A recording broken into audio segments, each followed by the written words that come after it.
Polling. How accurate is it? Well, I think you'd be surprised to know that over the last several election cycles, the polls have been pretty accurate. The Real Clear Politics polling average of 2016 projected Hillary Clinton to win the popular vote by 2.9 points. She won it by 2.1. That's pretty good. Now, the battleground polls were often wrong or had the race in the margin for error. And then forecasters went ahead and gave those states to Hillary Clinton, believing that she had the superior organization to win those states on game day. And it didn't turn out that way. But, you know, part of my job here, and I've done this both for the show and for campaigns over the years, is to study polling, analyze it. I've even done professional polling in the past. So I can tell you that historically, horse race polling, now I wouldn't trust any issue-based polling from the mainstream or left-wing media. Wouldn't trust any of it because all the questions are asked from their premise, okay? But the horse race polling has been pretty accurate. Now, each year on this show, we come up with like a theme, you know, how we can update ourselves, evolve, make sure we don't kind of keep stale on the program. And back in January, we selected that our theme for this year was going to be Assume You're Being Lied To.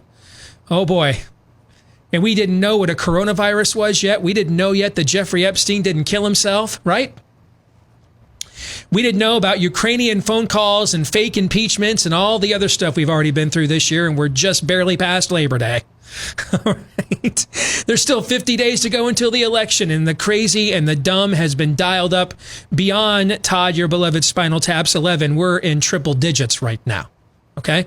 But I remember the day that we came up with this slogan, and I remembered saying to you guys back in the break room here at the office, I'm like, you know, over the years, horse race polling's been pretty accurate. The media has done a good job of not letting their bias seep into that. But I could see this being the cycle where that changes. And you guys looked at me like you couldn't believe I said this, right? Like that was a pretty big leap for me to go there, right? Given my analytical and data-based background, right? And here we are. So this morning I woke up and saw a tweet from Sean Davis at The Federalist. And I thought to myself, I know Sean's not lying to me, but I have to see this one for myself. It can't be true. Probably the way that a lot of you have felt. The last 6 months, looking at the data that we have presented you on COVID-19, that debunks all of the panic porn you've been fed and sold for the last 6 months. And you're thinking, I doubt Deace is just lying to me, but that is so counter to everything else I'm being told. I've got to trust but verify myself, right? Nothing wrong with that, by the way. And so I saw a tweet from Sean Davis at The Federalist that said Fox News' latest presidential poll only had 5% of the electorate being independents. And I thought to myself, there's no way that's true. I mean, no way. I know he's not lying, but maybe it was a typo and they fixed it since he tweeted it. So I went and checked it myself and I found, holy crap, he's right. And that sent me on a 2-hour rabbit trail this morning, looking at how accurate is the polling you're being shown in this presidential election. What I'm going to do for the next few minutes, I'm going to break this down for you the way we would if I were working on a campaign, the way we have when I've worked on campaigns, or the way I have when I've covered campaigns. So I know if the polls they're giving me are lies or not. But in order to create a context, we can't just look at these polls as a standalone. We have to look at them in context to what we know about demographics and history. So let's start there. According to the Roper Center for Public Opinion, this was the party turnout for the last 7 presidential elections. In 1992, it was +3 Democrat. In 1996, it was +5 Democrat, meaning 5% more Democrats voted than Republicans. That's what the plus means. In 2000, it was +4 Democrat. In 2004, it was even, 37 apiece between Kerry and George W. Bush, which is the last time a Republican won the popular vote. In 2008, +7 Democrat. In 2012, +6 Democrat. So you see, Barack Obama's key to his success, he actually lost independence to Mitt Romney in 2012. The key to his success was expanding the Democratic base. He got larger base turnout. In 2016, it was +4 Democrats. So Hillary Clinton brought the Democratic Party back to its traditional turnout model and erased the gains that were made under Barack Obama. Now, 2008, that was the biggest Democrat presidential victory since 1964, which is one of the biggest blowouts in modern political history. And in that year, Democrats outnumbered registered Republicans 39% to 32%. So that's where you get the +7. Now let's look at independents. So hold that thought for just a moment, okay, on party registration numbers. Let's look at independents now. The average turnout of independents in the last 7 presidential elections is 27% of the electorate. Furthermore, the highest turnout for independents in the last 7 presidential elections was the last one under Donald Trump. We got to 31% independents. That means that Donald Trump turned out the highest percentage of independents in at least a quarter century. Now, keep these two trends now, both of them, keep them in mind, because we're going to test the current media polls for accuracy with these as our benchmarks. The demographics in the country haven't changed all that much from the last election, okay? And now let's apply what we know from this history to the 4 media polls that were taken completely after the conventions, meaning their entire sample was after both parties had their conventions. And they're also featured in the Real Clear Politics polling average. That's considered like the gold standard of national polling, is that average. But they also released their methodology breakdowns to the public, meaning we can see how they got to the conclusions that they came to. Okay, we have 4 of those polls since the convention. We're going to look at all 4 of these polls one at a time right now. Let's begin with the aforementioned latest Fox News poll. Now, it has Joe Biden with a 5-point lead, but only has independents as 5% of its sample. In other words, this poll is absolute garbage, okay? There's going to be 5 to 6 times more independents than that. In fact, the latest Gallup poll has 40% of Americans identifying as independents. If that turns out on Election Day, this would be off by 8 times. By the way, Trump polls pretty well with independents. He won them in the last election, too. Verdict, the Fox News poll, folks, that's fake news. 5% of the electorate's going to be independents? Come on, man. 5? Let's go next. Now, the latest Harris poll. This is from The Hill. It has Biden with an 8-point lead. Its overall turnout of +5 Democrat, that's reasonable considering historical trends. I could see that. However, it also shows independent turnout dropping by 2 points in 2016. Keep in mind what I just told you about what Gallup is following the voter registration numbers around the country, and independent numbers are soaring. And The Hill has them actually dropping by 2 points compared to 2016. And it has Trump with a 10-point decline from where he was with independents in 2016. I don't see any way either of those 2 numbers occur. This poll, fake news. This poll's a scam, folks. Now let's go to a poll that when I was on the Cruz campaign, we had a lot of respect for, the Monmouth poll. Monmouth. Their latest poll has Biden up by 7 points, but its overall turnout of Democrat +3, folks, that would be a dream scenario for the Trump campaign given history. That would be the lowest Democratic turnout since the 2004 election when George W. Bush won the popular vote. The Trump campaign would love it if Joe Biden got less Democrat turnout than Hillary Clinton did. Furthermore, the same poll has a much higher voter optimism for Republicans than Democrats by a 16-point margin. In this poll, Republicans are more optimistic about the election than Democrats are. Its sample of 39% of the electorate being independents, that would be by far the highest in modern history, but it is in line with the trend line we're seeing from Gallup, all right, where independent numbers are soaring. However, it doesn't provide us a breakdown of those numbers. So we don't know what percentage of those independents they have Biden getting and Trump getting. I would presume they have Biden getting a lion's share of them. But keep in mind, last week, Emerson put out a poll that showed Trump getting the highest percentage of Hispanic voters by a Republican since Reagan in 1984. And showed Trump getting the highest percentage of black voters by a Republican since Nixon in 1960.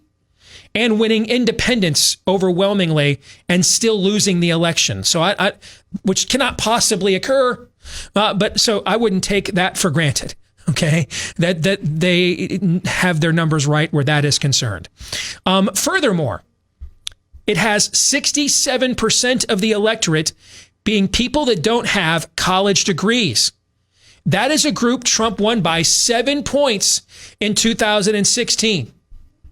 So Monmouth projects lower Democratic turnout, higher turnout for two groups Trump does well with, independents and also non-college graduates. Overwhelmingly more optimism for the election for Republicans than Democrats. And still has Trump losing by 7 points, folks.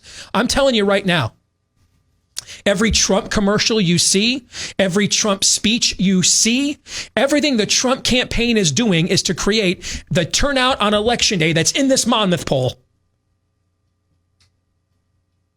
Reduce Democratic voter blowback, particularly amongst minorities. We're not racist. We're not xenophobes. Try to reduce, mitigate that. Try to turn out a large amount of non-college populist graduates. This is what their entire plan is the electorate that's in the Monmouth poll. And they're going to get that and lose by 7 points. No. That's impossible, folks. Impossible. Joe Biden is not winning if that's the electorate on election day. Mark it down, put it in sediment, skip the stone. Not happening.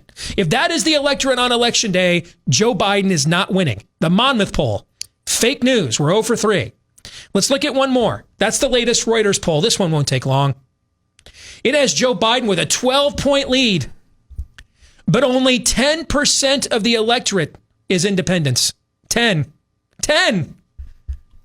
This poll is trash. It is just, what's to tell you, if I was working for a presidential candidate, and I showed up with a poll, got, hey man, you're winning by 12 points, and he looked at the internals and found there's only 10% of independents, you're fired. I mean, that's just trash. Trash from the get-go. I cannot believe anyone at Reuters published this with a straight face. I don't even want to pronounce this fake news. It's toilet paper after you've used it, before you flushed. That's how bad that is. Basically, we polled Democrats and found Biden beating Trump by 12 points amongst Democrats. Are you kidding me with this? No, they're not. Do you know how many news stories the polls I just showed you have generated? Now, this doesn't mean that Joe Biden is not going to win on November 3rd. He may. He's just not going to win by any of the means that are in any of these polls. There's no way he's winning with the electorate they have forecast, because either that electorate does not exist. Maybe there's another electorate, another Earth we don't know about that we're not looking at. But on this Earth, an electorate where only 10% of the American voters or 5 are independents does not exist. There is no way we're going to see a high turnout. Nearly 70% of the electorate is non-college graduates. And Joe Biden's going to do worse turning out Democrats than Hillary. And Trump's going to lose by 7 points. There's not enough postage stamps in California. They literally could mail all the stamps in California on mail-in ballots just to say we won the popular vote. They still couldn't get to +7 with that turnout. They couldn't do it. The math doesn't work any more than 2 + 2 = 9.3. It can't happen. It's impossible. So either they're all very, very bad at this, or there's something else. Now, I've been a professional on campaigns. I've done professional polling analysis. I'd never in a million years put my name or reputation on any of these polls I just showed you. Never. Frankly, I was amazed at how hacktastic these were. I had no idea what I was going to find when I just took a step down the rabbit hole here. And it ended up being a black hole of fake news. In other words, assume you're being lied to. If I wanted to make the claim that the election was illegitimate, that the election was stolen, and I already had an army of attorneys and state attorneys generals in the states that I control ready to go to contest this thing on that level, I set up an environment where the overwhelming polling shows that there was no way Donald Trump was going to win. And then if he does, I use this as part of the justification for what I was probably going to do anyway. I would have never, it wasn't too long ago, you guys would have never heard an answer like that out of my mouth, right? Nope, which is why I'm so proud of you here in this very moment. But you know what? I will not ignore what I've watched for the last 6 months. I have watched people, I've watched news outlets literally just lie to you point blank on what case fatality rates are when you can go to Johns Hopkins yourself and just divide the deaths by cases and get the number yourself. And they literally just lie, assuming you won't even do that. Lie to you about the infection fatality rate, lie to you about what the numbers of hospitalizations are, just assuming you won't go to the COVID Tracking Project website, which does this state by state, and just find it yourself. Just lie whole cloth, right to your face about this virus. Right to your face. If I had not seen that with my own eyes for the last 6 months, there's no way you could have gotten me to say something like I just said out loud. But as we like to say on this show, if you're new to it, Occam's razor is always in effect. Tell me what other answer is available that makes that touches them all. Checks the Occam's razor box. That's why I asked you, and I did not like that answer. I don't like it either. But it's the only, to me, it is the best answer that requires the least amount of assumptions. Hence Occam's razor. Just a clarifying question here. So the party that brought you Russian collusion, Russian P-tape, Ukrainian collusion, any number of other things that you just listed off, especially coronavirus, you say that they're capable of doing something like this? Brett Kavanaugh's marauding gang of rapists that didn't happen. I missed one. Yeah. You set up a narrative that the election was stolen. Look, we had all the data. What do you mean Trump won when he won the popular vote too? No way he did that. The election was, he won Minnesota, won Virginia? No way. Look at what happened in the midterms. No way. You set up a narrative now. Dude, they're still interviewing Peter freaking Strzok. Okay? I can't if you're new to our show, this is so against my type to say this. Okay? Not how I roll, man. But I follow the truth where it goes. And sometimes it takes me to places I ain't comfortable going. This would be one of those times, but this is the place that it took me to, Todd. Well, to help you out with that, this overtime happens to come on the very day that Scientific American comes out on Twitter. It says it is never in its 100 years of existence ever endorsed a candidate for president, but it's this important in the name of science. Donald Trump is killing the world, and that's why we're endorsing Joe Biden. This is all in. Science, data, all of it. It's all in. Guy who doesn't believe in science. Yeah. What's a chromosome? Right. What's a gender? How would exactly chromosomes? What are they? Yes. Yeah. You are getting the full frontal of progressivism right now. It's just that simple. There's no shame. It's for the cause. You do what you have to do for the cause. There was a few weeks ago a video clip of Rachel Maddow and Tucker Carlson that went viral. And this was from 20 years ago. Two people who now, and probably back then as well, diametrically opposed worldviews. Just bone-on-bone worldviews. Yet in this video, they were yucking it up. They were joking about each other, ribbing each other about their politics. There is not a chance in HE double hockey sticks that Rachel Maddow would have anybody with a worldview anywhere and the actual passion anywhere close to Tucker Carlson's on her show. If she still has a show, which I'm not even sure she does anymore. I don't watch MSNBC. There's not a chance about that. There's not a chance of that. There's a reason, Steve, while you got calls 4 years ago from MSNBC, 4, 5, 6 years ago from CNN, MSNBC, to go and do panels with other people who oppose the worldview. Because back then, for whatever reason, they still thought that they could beat people like you and I and those of you listening in the arena of ideas. you don't see the Steve Deaces of the world. You just see Republican Party shills on those channels and networks anymore. You very, very, very rarely see on these arms of the Democratic Party, on these propaganda arms of progressivism, you very, very rarely, if ever nowadays, see people like Steve Deace. Because I would posit that they realized that they can't win the argument mano a mano like that, the battle of ideas like that.